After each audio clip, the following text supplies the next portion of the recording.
Hai, ketemu lagi.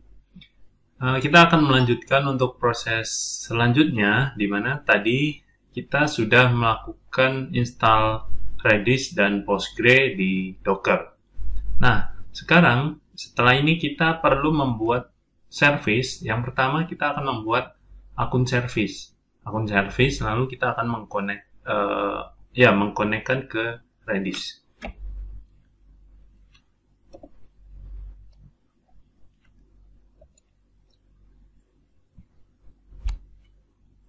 Yang perlu kalian lakukan, kalian bisa kunjungi di start.spring.io. Kita akan membuat project menggunakan Maven, terus bahasanya Java di versi 2.3 dan poin 3 ya. Kalian isi saja ini ya.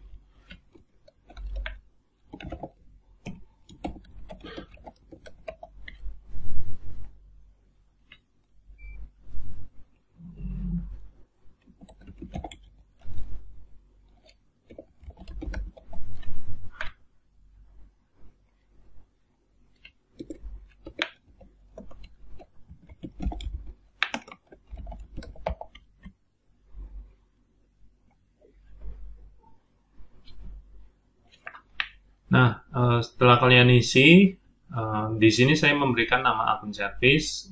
Kalian boleh merubah, nggak apa-apa, sesuaikan saja. Lalu kita perlu menambahkan dependensi. Di sini saya mau menambahkan Lombok. Lalu kita perlu menambahkan Spring Web seperti biasa. Lalu kita perlu menambahkan Redis di sini yang access driver. Lalu karena kita akan connect ke Postgres, kita perlu buat driver Postgres. Lalu kita perlu juga JPA. Ya. Oke, the Lombok Spring. Ya, ini dependensi yang perlu kita install terlebih dahulu. Kalau sudah, tinggal generate.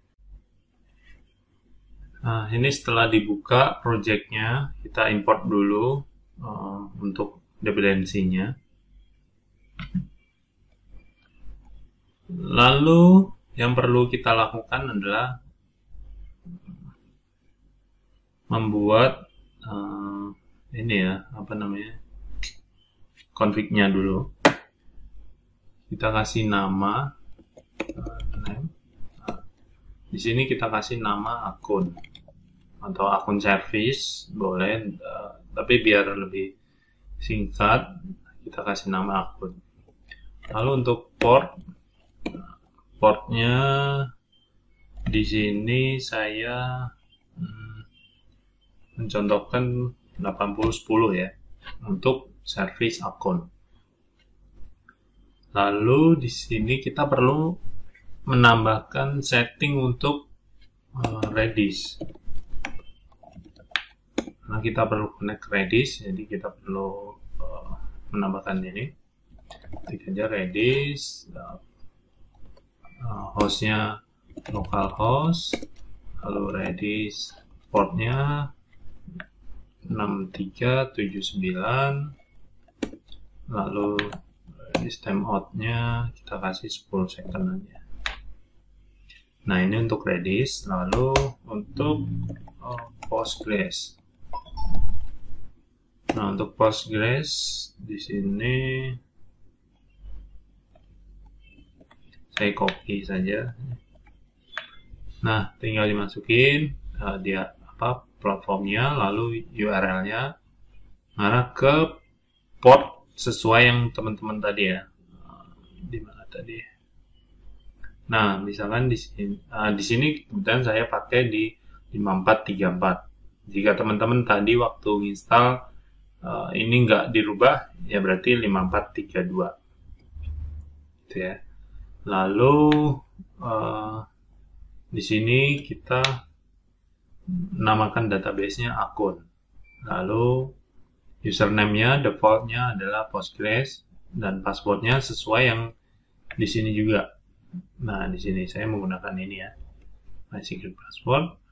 Lalu di sini ini hanya tambahan supaya nanti SQL-nya kelihatan. Lalu DDL autonya saya bikin update untuk membuat pembaruan. Dan default skemanya public. Nah, ini format SQL digunakan untuk supaya tampilan SQL-nya lebih rapi. Nah, yang pertama kita perlu membuat database akun. Nah, kita coba ya. Kalian bisa buka di aplikasi GUI database apapun ya. Di sini bisa pakai DB Weaver atau apapun yang teman-teman pakai. Nah, di sini 5434 username-nya adalah Postgres, lalu passwordnya my.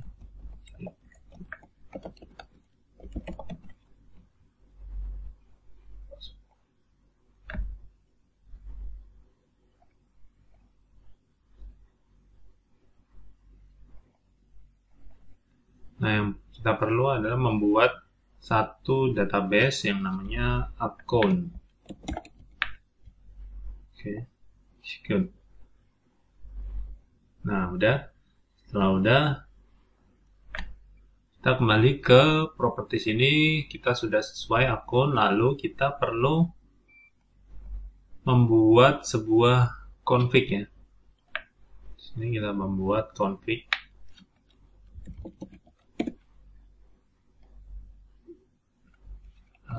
Untuk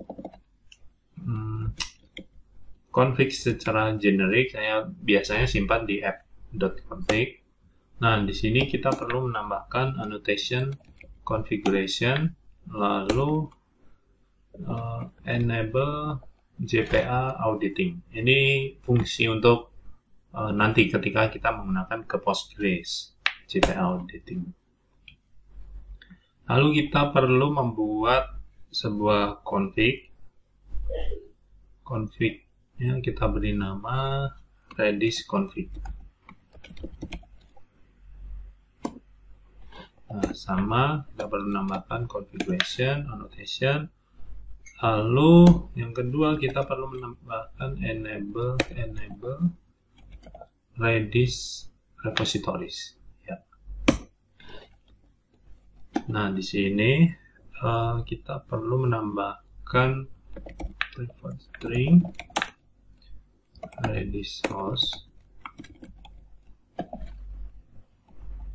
dan Redis port. Lalu kita perlu menambahkan annotation bin public lecture connection factory Redis.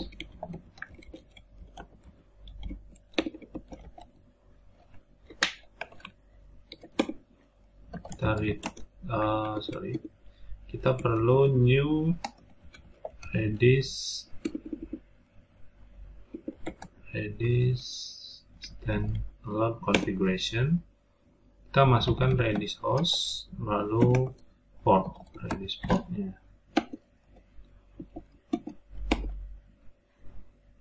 Yeah.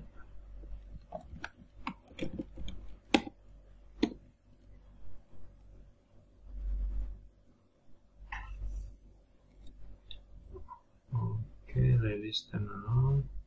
Lalu kita return new lecture connection factory Redis config. Ya. Kenapa nih? Oh, sorry. Yang ini kita integer. Nah, di sini kita ambil dari properties nantinya. Isinya itu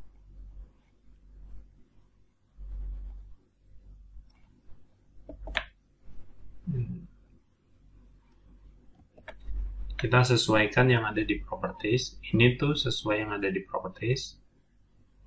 Yang ini. Nah, Spring Redis host. Lalu titik 2 localhost ini adalah default. Jika si properties ininya nggak diisi, maka secara default isinya adalah localhost. Lalu kita perlu set juga untuk yang port. Nah, yang port sama, ambil dari properties, lalu kita initial default portnya. Lalu kita perlu menambahkan bin Redis template. Redis template, ya, ininya generic aja. Redis template, isinya Redis template.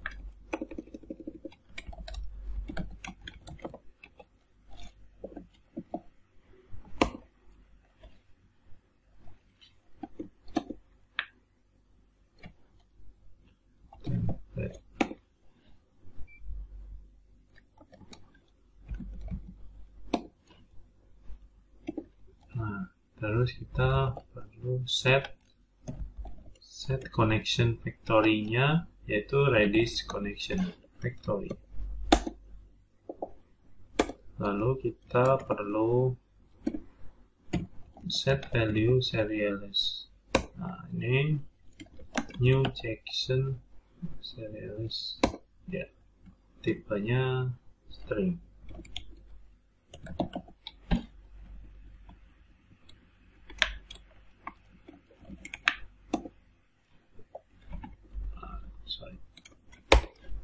Nah, ini. Lalu kita return template. So, ini bisa dirubah. Key-nya adalah string, lalu objeknya juga. Dan karena kita ngirimnya string, jadi ini bebas ya. Ini tuh key-nya, lalu yang ini tuh objeknya, value-nya lah ya. Kemudian kita akan ngirim value-nya tuh sebagai string, kita set aja string. Oke, ini sudah kita set. Ininya juga sudah. Sekarang kita coba running untuk akun service. Ya biar sama-sama enak ya. Kita di sini running pakai mvn spring boot run.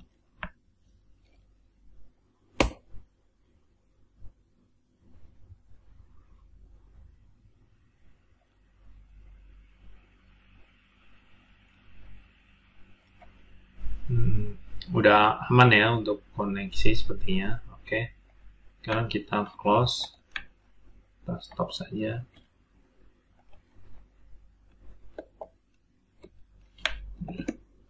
Nah, sekarang kita perlu membuat ini entity. Kita masukkan ke package db, lalu .entity. Ya.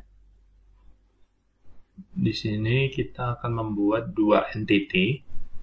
Nah, entity yang pertama adalah akun. Ini fungsinya untuk membuat tabel ya, tabel di Postgres. Nah, kita perlu menambahkan entity. Nah, lalu di sini kita perlu membuat primary key-nya dan generate value-nya. Lalu private primary-nya, kemudian kita bikin auto increment aja ID. Lalu kita perlu menambahkan private string email dan private string password. Nah, di sini saya hanya mencontohkan, jadi saya nggak banyak-banyak untuk entity ya, karena kita akan fokusnya ke microservice menggunakan Spring Boot. Di sini nullable-nya saya bikin false, lalu password-nya juga sama, nullable-nya false. Nah, Karena untuk entity itu kita membutuhkan POJO, plain object Java. Nah, biasanya kan ada getter and setter kan. Nah, kita menggunakan lombok itu akan lebih praktis ya. Nah, fungsi si lombok ini, si lombok data itu untuk mewakili getter dan setter, terus ada toString dan ada yang hashcode, lalu ada juga, atau bisa misalkan kalian getter gini, nah getter lombok, lalu ada juga setter, nah ada juga ya, tapi saya biasa untuk entity itu saya pakai data supaya lebih simple aja gitu. Nah itu ya yang pertama. Lalu yang kedua, kita perlu menambahkan entity untuk Redis. Nah, biasanya untuk Redis saya berikan nama temp. Namanya juga sama, account. Nah, di temp account ini kita perlu menambahkan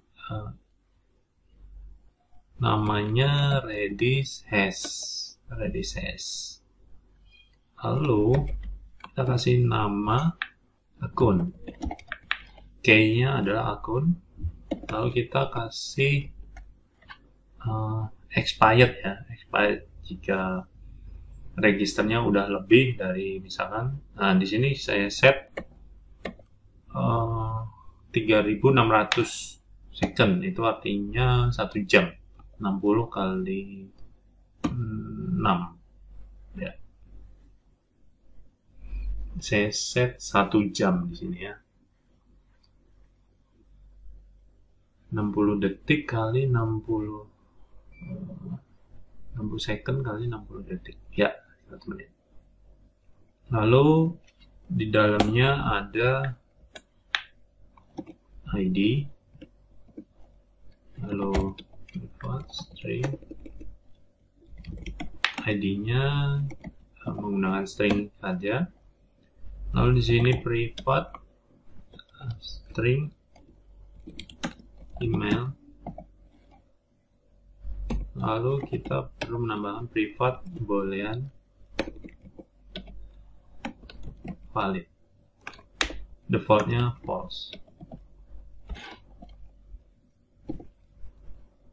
Lalu ya ini, dan jangan lupa kita perlu menambahkan juga endpoint data. Ya, oke. Lalu kita perlu membuat package repository.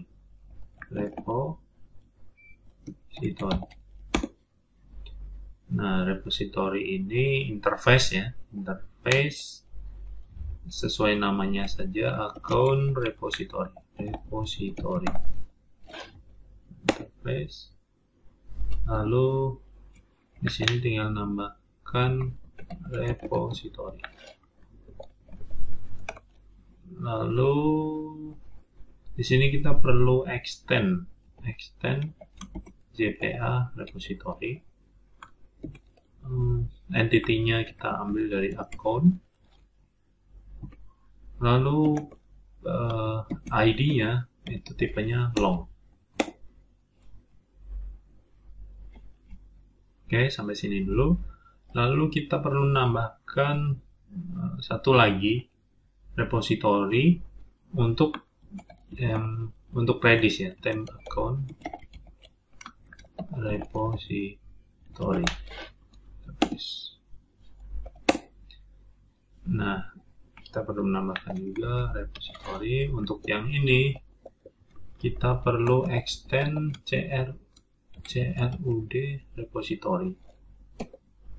Lalu itunya kita ambil temp account, ininya string ya.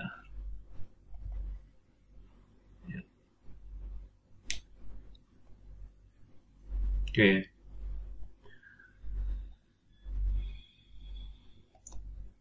Close out. Nah, sekarang kita coba running lagi ya.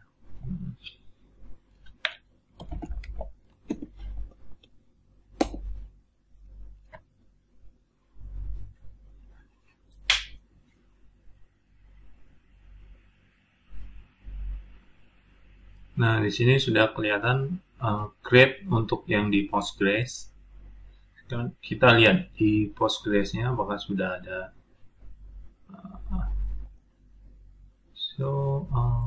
Public, yes. Nah, di sini harusnya, di sini sudah ada tabel akun ya. Isinya ID, email, dan password. Lalu sekarang kita cek juga untuk yang di Redis. Oh, Redis harusnya belum ya. Oke, kita cek saja ya. Cara ceknya kita perlu docker execute ya maksudnya. Min8, terus kita panggil si nama kontainernya. MyRedis. Lalu kita Redis CLI. Nah, kita akan lihat Nah, di sini belum ya. Khusus Redis dia harus ada proses terlebih dahulu baru dia membuat sebuah key-nya. Oke. Videonya cukup sampai di sini dulu. Kita akan melanjutkan untuk controller di video berikutnya.